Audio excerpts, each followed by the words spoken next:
So this will be the start of part 2 of the fabricating prototypes with foam and fiberglass. So I was a little bit hesitant about the thought of putting the resin of the fiberglass, good dog, yeah, straight onto the foam, because I didn't know if any shrinking or dissolving would happen. So as a precaution, I got a can of spray Plastidip, and I just used the whole can on it, and when it dries it'll be encapsulated in plastic and it will keep the foam from any possible negative reactions with the resin.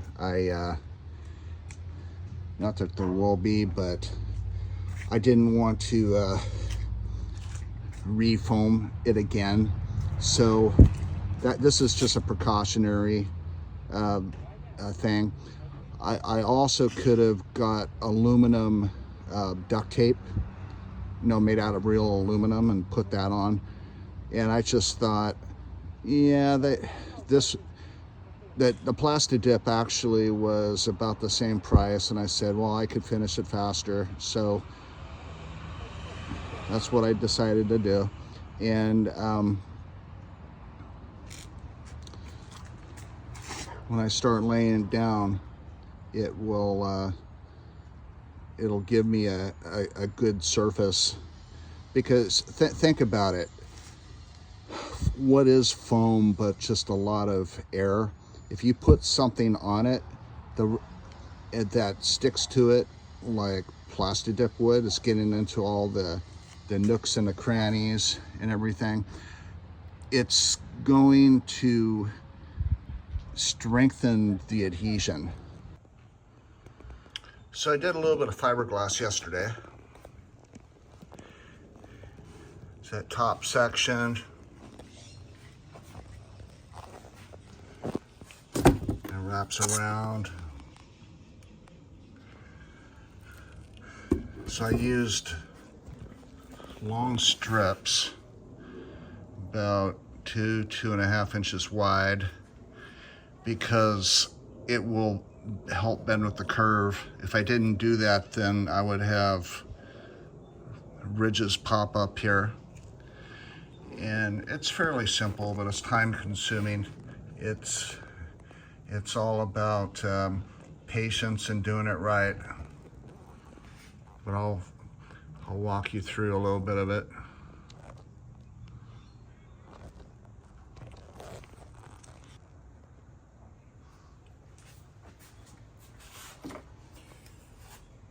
So I'm working with like 8 to 10 ounces at a time, and I mix the catalyst hardener into the resin, and you got to stir it really well.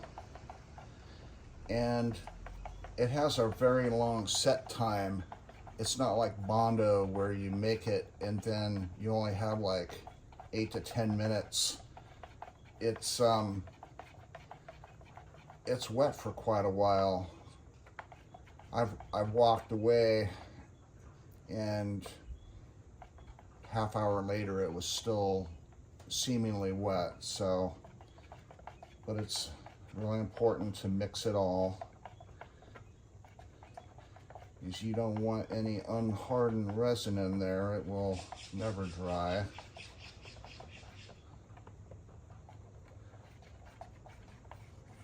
Scrape the sides.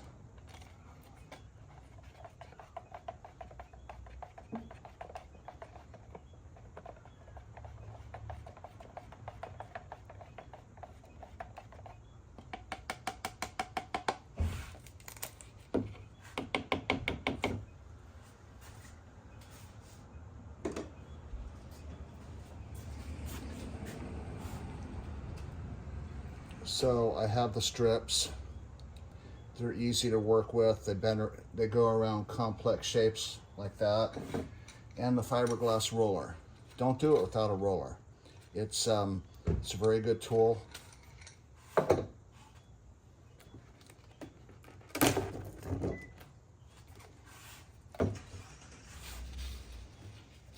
Get some of these out of the way.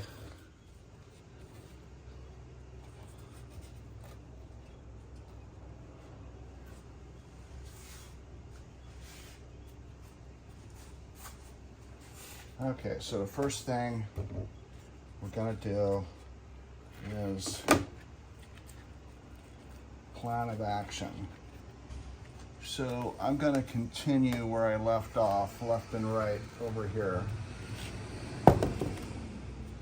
So what I'll do is I'll brush it on the board.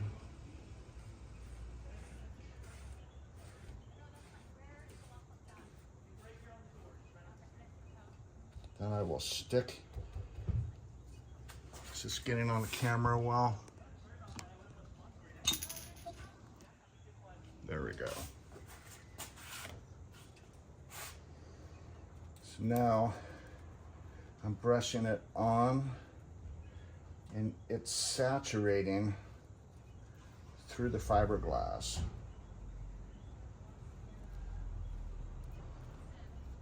And you want the white to disappear.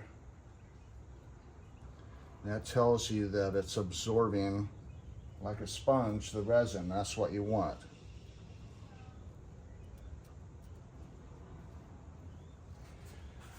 Then what you want to do is you want to brush it on the spot that you're going to put it on, because you don't want the surface to absorb all of the resin that you put into the product.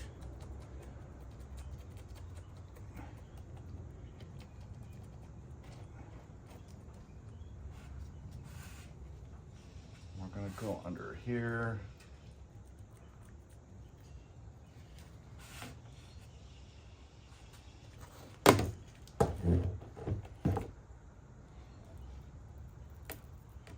I have the saturated fiberglass mat, and I'm going to go over the edge of the one that I previously laid and just wrap it around like that. And you take the roller and you just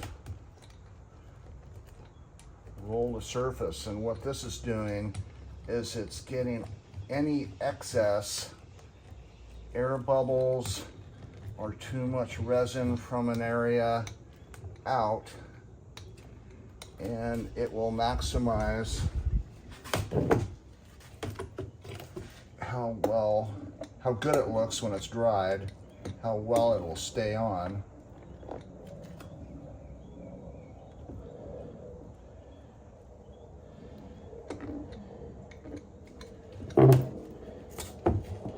There. Just like that. And it's always use gloves because this is the messiest stuff in the world.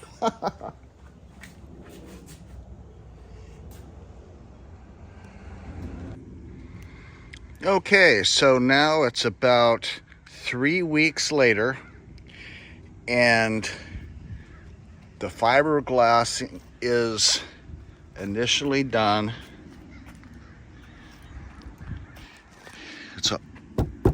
It's a hard shell. Ow, poked myself. It's light.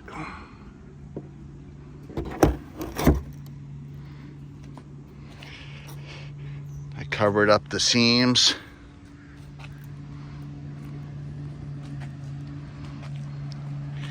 And so it's raw right now.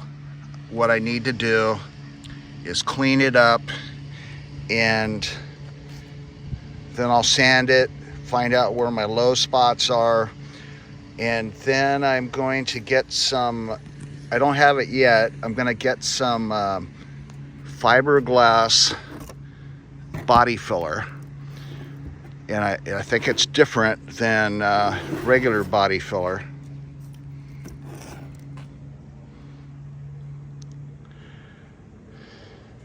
And I'll be glad when this project's over because it's very time consuming.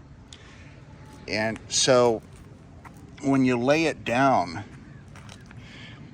it's super messy, super fumey, and you can only do a small section at a time, because if you keep making batches and going over it, it hasn't cured yet, and you run the risk of disturbing what you've already laid down. So you do a little bit, you wait a day, you do a little bit, you wait a day, and then it's just adds up. So it's been like about 3 weeks, and this isn't my career. Okay, I have a regular day job that has nothing to do with this kind of stuff. If you guys found out what I did for a living, you would laugh.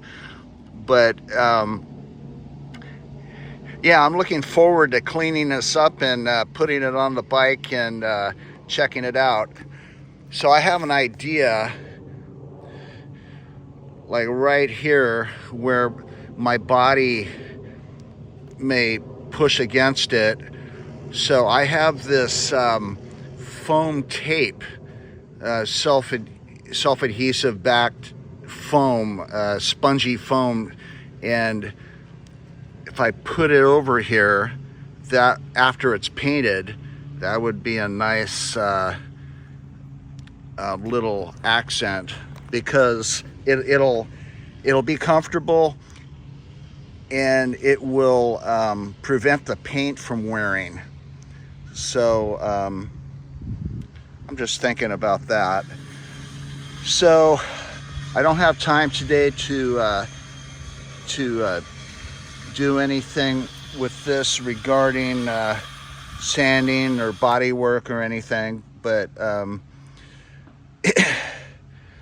probably get to it within a few days, and then I'll start on it and videotape the progress. Videotape. It ages me. Okay, catch you later. So here I just finished the very first application of Bondo on trip, and what I'll do is go around the edges. When this dries, I'll put some on the underside and start there. So this product is a Bondo short strand fiberglass. So it's not Bondo for fiberglass, but it's a stronger Bondo. It's Bondo with fiberglass hair within the Bondo. So it's, if you've ever had the experience, the pleasure of jackhammering regular cement and then jackhammering reinforced cement with poly strands in it, you'll know that this is going to be a very, very hard, tough product. And I wanted something that would be very robust, and that's what this is going to be. So the after this goes in, I'll get the really high spots, go over it lightly, go over it again, and then, knock on wood, I'll have enough to make a fairly smooth skin on it. But according to Murphy's Law, that can is never going to be big enough, so I'm going to have to probably get a second can of it. But yeah, that's where we're at now. I've been trying to do this, knock this out, but life just keeps getting in the way. I was going to do it yesterday, but we had 15-mile-an-hour winds, and I didn't want to sand fiberglass at 15-mile-an-hour winds, just because it makes a big mess out of everything. But I'll keep you posted.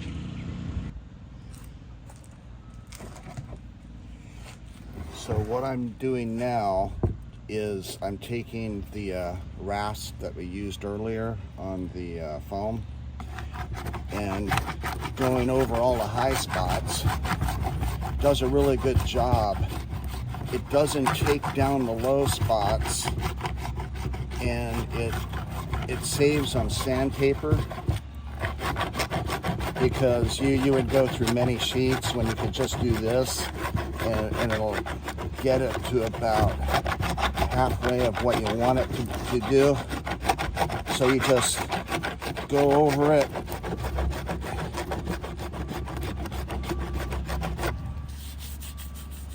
Does a good job. And once you get the high spots, then you can take the electric sander and start going after it. It'll really help you. I did this back part already. There's a high spot right there.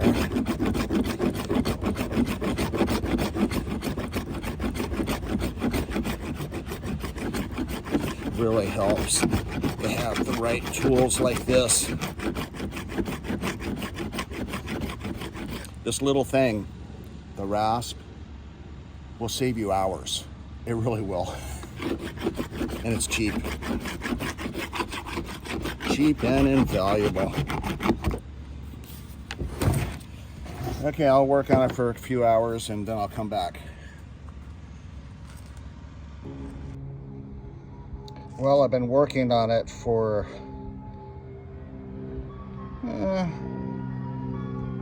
6 hours or so, counting yesterday and today.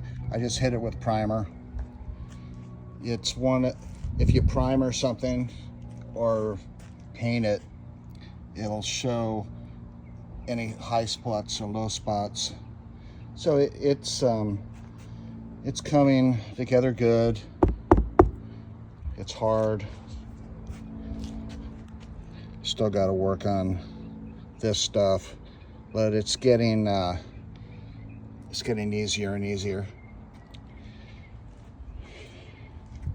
Lots and lots of detail work, but it'll be worth it in the end.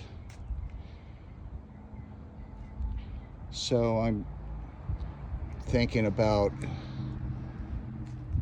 putting the fiberglassing and what I've done to this point as episode 2 in the fabricating with foam and fiberglass. And then by the time I do the third one, I'll have the finished product. But yeah, I can't wait to ride with this. It's gonna be cool. Like, subscribe, stick around. I really appreciate it when you guys subscribe to my channel. It gives me encouragement to bring really cool things to you. All right, take it easy.